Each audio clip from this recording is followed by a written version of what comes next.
এখন কথা বলবো তপু খানের বই পোকা নাটকটি নিয়ে।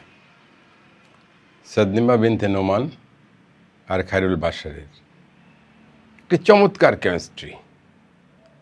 তপু খান পরিচালক, তপু খান খুবই সুন্দর পরিচালনা করেছে।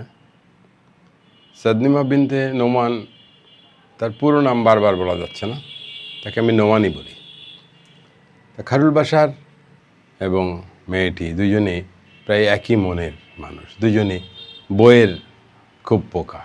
তারা দুজনে বই পড়ে, বইয়ের থেকে তাদের যে লেখককে তারা স্যার মানে, সেই লেখকের বইটা হচ্ছে এমন যে বর্তমান যুগে যে মানুষ যে কন্টেন্ট ক্রিয়েটার, কন্টেন্ট নিয়ে সারাদিন বসে আছে, বাপ মা ভাই বোন সারাদিন মোবাইলের মধ্যে ফেসবুকে পড়ে আছে, এটা থেকে তাদের বাইরে আনতে হবে তাদের চিন্তা চেতনা।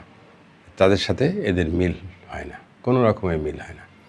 আর নায়ক খায়রুল বাশার, সে নায়িকার সাথে খুব ভদ্রচ্যুতভাবে মেশে, পরিচয় হয় একটি বইয়ের দোকানে, ভদ্রচ্যুতভাবে মেশে, সে প্রেম করতে চায় না। সে খুব সাদাসিধা মানুষ, তার অত্যন্ত সাবলীল অভিনয় হয়েছে এটাতে। খায়রুল বাশার, আপনার অভিনয় খুব সাবলীল হয়েছে, খুব সাবলীল হয়েছে। আপনি আপনার মাকে দেখেছেন, আপনার বাবাকে দেখেছেন, আপনার বোনকে দেখেছেন, সবাই কন্টেন্ট নিয়েই ব্যস্ত। আপনার খাবারও ঠিক মতন দিচ্ছে না, আপনি কিন্তু অস্থির হয়ে গেছেন। ঠিক নোমানেরও তাই। নোমানের পরিবার, তার ভাই বাইরে মাস্তানি করে বেড়াচ্ছে, তার মা বাবা দুইজনে একসাথে কন্টেন্ট করতেছে, তার 2 দিন জ্বর হয়ে পড়ে আছে, কিন্তু মা বাবা কন্টেন্টের জ্বালায়, কন্টেন্টের তাগিদে তারা তার মেয়ের জ্বর সেটাও খেয়াল করেনি, এবং তাকে যে ওষুধপত্র দিতে হবে, তাকে যে সেবা শুশ্রূষা করতে হবে, সেগুলোও করতে ভুলে গেছে। তো এটা দেখিয়েছে অদ্ভুতভাবে। এবং এরা একসময় এদের হোটেলে তাদের সে লেখকের সাথে দেখা হয়ে যায়। লেখকরে বলে যে আমরা এরম গো ব্যাক নামের একটি পেজ খুলে আমরা এই আবার সেই অ্যানালগ যুগে সবাইকে নিয়ে যেতে চাই। লেখক বলল যে না, এটা হয় না, এটা যুগের দাবি, এখন যুগ এইভাবে চলছে, এটা করতে হবে কি, এই আসক্তি কমাতে হবে, আসক্তিতে কমায় যেটুকু প্রয়োজন সেটুকু ব্যবহার করতে হবে, আর বাদবাকিটা কাজের মধ্যে মনোযোগ দিতে হবে, এটা ভিন্নভাবে করতে হবে। তখন ওদের বোধোদয় হয় যে, বলে স্যার আপনি তো বলেছিলেন যে এটা খুবই খারাপ, এই দিকটায় যাওয়া যাবে না, আপনার কথা তো সাথে এই হচ্ছে না। বলছে না, আমি ওইভাবে বলি নাই, তোমরা খেয়াল করে দেখো। বিষয়টি হচ্ছে যে এই দাবির যুগকে তুমি যদি বলো যে আমি অ্যানালগ যুগে নিয়ে যাব, তুমি কখনো পারবে না।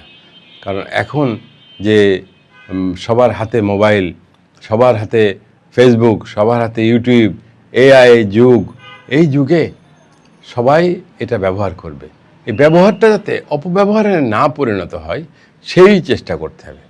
তখন ওরা বুঝতে পারে ওদের ভুল, ওরা বলে যে তাই তো, স্যার তো ঠিক কথা বলেছে। তারপরে ওরা যে পেজটি খোলে, সেই পেজেই হচ্ছে অসাধারণ একটি বক্তব্য দেয় খায়রুল বাশার। এই বক্তব্য শুনে তার মা বাবা সবাই চেঞ্জ হয়, অনেক মানুষ শোনে, সবাই চেঞ্জ হয়। তারপরে আমাদের নোমান নায়িকা, সেও একটি বক্তব্য দেয়, দুজনই লাইভে বক্তব্য দেয়। সেই বক্তব্যটিও সবার মন ছুঁয়ে যায়। তার বাবা মাও দেখে বোঝে যে সত্যিই তো আমরা ভুল করছি, আমাদের তো সারাদিন কন্টেন্ট নিয়ে পড়ে থাকার দরকার নেই। কী দিয়ে ভাত রান্নলাম, কী দিয়ে খাবো, কি করতে হবে, সঙ্গে সঙ্গে সোশ্যাল মিডিয়াকে জানাতে হবে। আমার ফ্যান ফলোয়ার আছে না, তাদেরকে জানাতে হবে না। এই যে আমাদের যে চিন্তা, এই চিন্তা থেকে দূরে চলে আসতে হবে। তা সেইটা ওরা বোঝাতে সক্ষম হয় খুব সুন্দরভাবে। আমি যেহেতু আমার সময় কম, শর্টলি বলছি, সেই জন্য গল্পটা একটু বলে নিলাম। তা সেই জন্যে এটা হয়। এটা হওয়ার পরে ওরা যখন বাসায় যায়, তখন ওদের দুজনকেই বাসার থেকে এত আদরের সাথে গ্রহণ করে যে তোরা আমাদেরকে চোখ খুলিয়ে দিয়েছিস, তোরা আমাদেরকে বুঝিয়ে দিয়েছিস। এবং তারা এটা মেনে নেয়, এবং তারা এইভাবে আবার সেই যেভাবে থাকা দরকার স্বাভাবিকভাবে, সেইভাবে স্বাভাবিক হয়, এবং নিজেরা উপলব্ধি করে যে তারা ভুল করছিল। এইটুকখানিক না হলো গল্প, কিন্তু এই গল্পটা তপু খান এত সুন্দরভাবে সাজিয়েছে, ডাইরেকশনটা এত সুন্দর হয়েছে।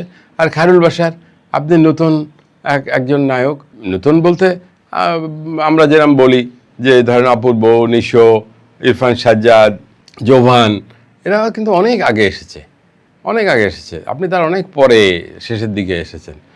তো এসেও আপনি যে এত সুন্দর অভিনয় করছেন এবং করেনও, আপনি খুব সুন্দর অভিনয় করেন, এত সুন্দর অভিনয় করেছেন, তা সেই অভিনয়তে আপনি সবাইকে তাক লাগিয়ে দিয়েছেন। একদম স্বাভাবিক ন্যাচারাল অভিনয় করেছেন। আপনার সাথে নোমানও তাল মিলিয়ে সে ঠিক ন্যাচারাল অভিনয় করেছে। এবং আপনাদের প্রেম টিপ ছিল এক অদ্ভুত একটি প্রেম, যে প্রেমটা মনে হয় যেন আমরা 70 দশকে চলে গেছি, 70 দশকে চলে গেছি, 70 দশকের প্রেম কি 60 দশকের প্রেম। তা এই প্রেমটা যে এখনও ভালো লাগে, এখনও যে দর্শক দেখে, এখনও যে দর্শক মনে করে যে এটা দরকার, সেটা কিন্তু আপনারা দেখিয়েছেন। কই, আপনি তো ওকে জড়ায় ধরে চুমু খাননি, আপনি তো ওকে জড়ায় ধরে নিয়ে যে ঘোরেননি, তাতে কি আমাদের খারাপ লেগেছে? খারাপ লাগে নাই। আপনি তো কোলে করে উঠাই নিয়ে ঘুরে ঘুরে বেড়াননি। আর আমাদের ডাইরেক্টররা নায়িকাদের কোলে নিতে পারলে, ঘাড়ে নিতে পারলে, বিভিন্ন রকম না ঘুরতে পারলে আমাদের ডাইরেক্টরদের মন ভরে না, মন ভরে না, নায়ক নায়িকাদেরও মন ভরে না যে ঘাড়ে উঠতে চায়। জোহানের এমন একটা নাটক দিয়েছে, জোহান আয়েশা খানরা একটুখানি কোলে তুলে নিয়েছে, তাতেই সমস্ত লোক ট্রল করা শুরু করেছে। জোহানের কী দোষ? ডাইরেক্টর বলেছে তাই। যাই হোক, সেটা আলাদা টপিকস। জোহানের ওইটার আমি আর একটা কন্টেন্ট করেছি, ওটাও আপনারা দেখতে পাবেন। তা আমি মনে করি যে ডাইরেক্টর সাহেব, আপনারা এই প্যাচাপেচির একটু কমিয়ে দেন, একটু কমিয়ে দেন। কমিয়ে দিয়ে এমন গল্পগুলো আনেন যে গল্পগুলোই আমরা মুগ্ধের মতো দেখতে পারি। আমরা চোখ আমাদের পড়বে না, আমরা শেষ না করে উঠতে পারবো না, এমন গল্প দিতে হবে। জানেন একসময় যে দেশে যাত্রা শিল্প হতো, এই যাত্রা শিল্প অনেকে হয়তো দেখেননি, স্টেজে যাত্রা হতো। সেই যাত্রায় যদি একবার বসি, দেখা যাচ্ছে সোহরাব রুস্তম যাত্রা হচ্ছে। তাহলে সোহরাব, কার সাথে যুদ্ধ করছো তুমি জানো? যাই হোক, সোহরাব আর রুস্তম দুই বাপ ছেলে, দুজন যুদ্ধ করছে।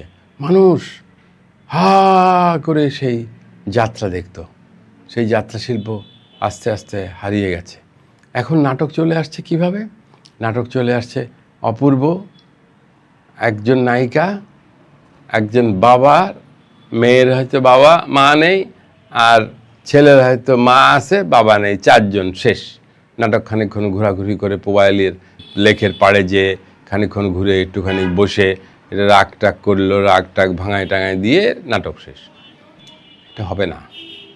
এই ব্যাগারের নাটক দিলে চলবে না। হ্যাঁ, তারপরেও নেই নেই মামা, তো কী করার আছে, বইটাই সবাই দেখতেছে, কিন্তু ওই নাটকে প্রশংসা পাওয়া যাবে না। দেখেন, তোমাদের গল্পকে আমি অনেক প্রশংসা করেছি, মোস্তফা কামাল রাজের অনেক প্রশংসা করেছি। কেন প্রশংসা করেছি? আসলে ভালো, আসলে ভালো। তো এই তোমাদের গল্প আমার মনে হয় যে অনেক দর্শক দেখবে, মিলিয়ন মিলিয়ন দর্শক দেখবে, এবং যারা দেখবে তারা একবার দেখবে না, মিনিমাম 2 বার দেখতেই হবে। তা সেই জন্যে এই তপু খান, আপনি যে নাটকটি করেছেন বইপোকা, খুব ভালো লেগেছে, খুব ভালো লেগেছে। আর খায়রুল বাশারের অভিনয় কিন্তু খুব সুন্দর। খায়রুল বাশারকে নিয়েন, খায়রুল বাশারকে নিয়েন। খায়রুল বাশার সত্যিই আপনার চাওয়া মতন অভিনয় কিন্তু খায়রুল বাশার দেখিয়েছে, ঠিক আপনি যেভাবে চেয়েছেন। ঠিক তেমনি আমি আরেকটি নাটক দেখেছিলাম, সেটা হচ্ছে নোটবুক। সেখানেও খায়রুল বাশার আছে, সেখানেও খায়রুল বাশারের অভিনয় অসাধারণ অভিনয়, অসাধারণ অভিনয়। তা ঠিক আছে, আপনি তপু খান, আপনার নাটকে অন্তত খায়রুল বাশারকে কাস্ট করেন, খায়রুল বাশারকে রেখেন। আরে না, খায়রুল বাশারকে আমি চিনিও না, ওর ফোন নম্বরও আমার কাছে নেই। কাজেই খায়রুল বাশার আমাকে পয়সাও দিইনি, আমারে কিছু খাওয়াইও নি, কফিও খাওয়ায়নি, বা দেখাও হয়নি যে আমার কথা বলেন। আমার ভালো লেগেছে তাই আমি বলছি যে খায়রুল বাশারের খুব ন্যাচারাল পার্ট, খুব ন্যাচারাল অভিনয়, খুব ন্যাচারাল কথাবার্তা। তাই খায়রুল বাশারকে রেখেন, খুব সুন্দর হবে। আর আপনার এই বইপোকা মতো এরম অনেক নাটক আপনি উপহার দেবেন। পারলে মোস্তফা কামাল রাজের তোমাদের গল্পটা একটু দেখেন। আপনারা আবার অনেকে আছে যে আরে ও পারবে, ওরটা এত গুরুত্ব দিতে হবে কেন? এই ভ্যানিটি থাকলে হবে না, এই রাগ থাকলে হবে না। যে ভালো, সে ভালো করেছে, সে ভালো, আপনি ভালো করেছেন। আপনার নাম তো আমি এর আগে শুনিনি, কারণ আমি তো সব নাম দেখে বেড়াই না, নাম শুনিনি। এই নাটকটা ভালো লাগলো, এতে রিভিউ দেবো মনে করলাম, তো সেই জন্যই আপনার খুঁজে বের করলাম যে পরিচালকটা কিরা দেখলাম যে তপু খান। আপনার আমি চিনি না, আপনার আমি দেখিও নি, আপনার সাথে আমার কোনো দিন কথাও হয়নি, হবে কিনা তাও জানি না। তো আপনি যদি আমার এই রিভিউ দেখেন, আপনি যদি আমার এই ভিডিওটি দেখেন, তাহলে আপনি মনে করবেন যে আমি আপনার সাথে আছি, আমাদের মতো অনেক লোক আপনার সাথে আছে। আপনি নাটক করে যান, এরকম ভালো ভালো নাটক করে যান। নায়ক নায়িকারে নিয়ে ঠাসাঠাসি করার নাটক বাদ দিয়ে এই ধরনের সামাজিক নাটক করে যান, যে নাটক আপনাকে অনেক উপরে তুলবে, অনেক উপরে তুলবে। তপু খান, ধন্যবাদ আপনাকে। আপনি একটা ভালো নাটক উপহার দিয়েছেন, তার জন্য আপনাকে ধন্যবাদ। এই ঈদে একটু বিনোদন করতে পারছি, নাটক দেখে একটু শান্তি পাচ্ছি, তাই আপনাকে অনুপ্রেরণা দিচ্ছি। আপনাকে মনে করেন এটা একটা অনুপ্রেরণা, আপনাকে অনুপ্রেরণা দিচ্ছি। আপনি এই ধরনের গল্প নিয়ে এগিয়ে যান। তপু খান, আপনি অবশ্যই ভালো করবেন, ভালো করেছেন এবং ভালো করবেন। আর একটি কথা বলে রাখলাম, আপনি আমার কথা শুনবেন কি শুনবেন না সেটা আপনার ব্যাপার, তারপরেও আমি বলে রাখলাম যে খায়রুল বাশারকে নিয়ে, খায়রুল বাশার চমৎকার অভিনয় করেছে, চমৎকার অভিনয় করেছে খায়রুল বাশারকে নিয়ে। তা আপনাকে ধন্যবাদ। পরবর্তীর আপনার নাটক এর দেখার অপেক্ষায় রইলাম। ধন্যবাদ আপনাকে আবার।